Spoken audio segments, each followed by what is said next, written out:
Hi all, this is Silas Ram, AsianCultureVulture.com. We're here in North London at the Kiln Cinema Theatre for the European premiere of the film Footprints on Water. It's a debut film from British filmmaker Nathalia, Syam, and we'll be meeting Adil Hussain, who's the star of the film and plays the character of Raghu. Where's my daughter?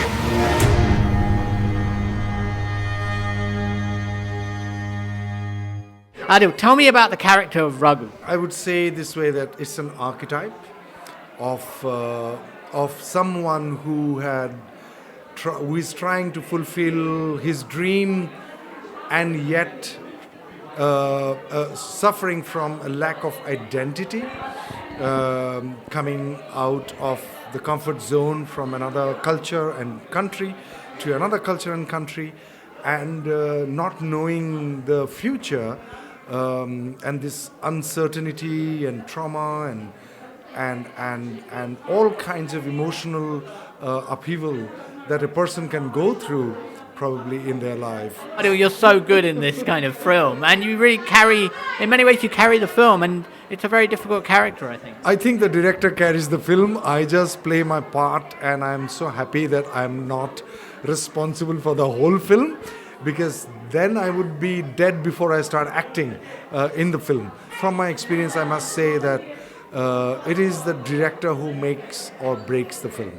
No matter how good an actor is, I'm not saying I'm good, but I'm saying it's the story, it's the script, it's the director's vision, and every fraction of decision that a director makes, that makes it. So even if I get the credit of good acting, 70% of it would go to the director. That's how I would put it.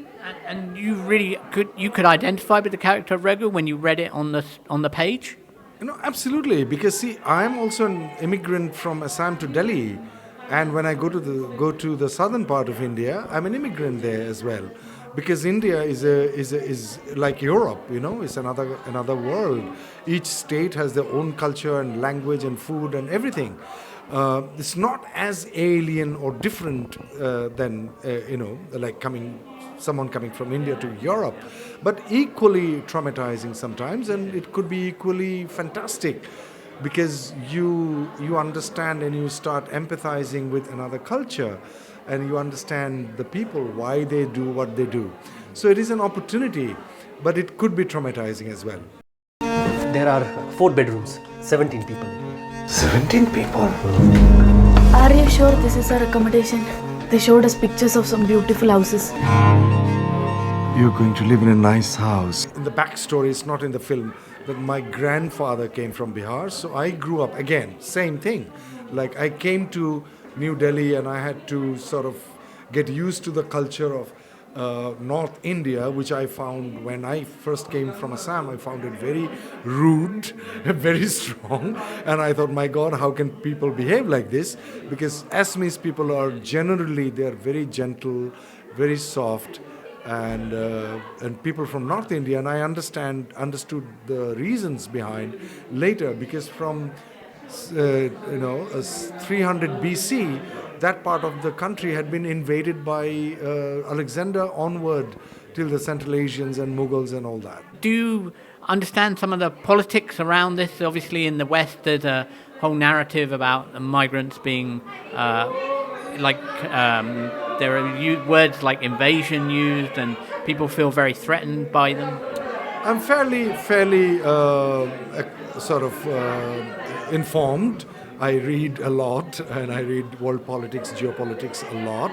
I understand it, because I think the only thing I need to say, that I would say nature, when I say nature I mean everything, including human beings, would not be left alone till we only identify with our souls. All the other identifications have to be given up, if not now, but sooner than later. That we would only, till the time we identify ourselves with as only a human being and only as a soul, as a spirit, I think will not be left alone. So all these processes of migration, counter-migration, And these are the ways, these are the churning of the pot, where we would be compelled to question who we actually are.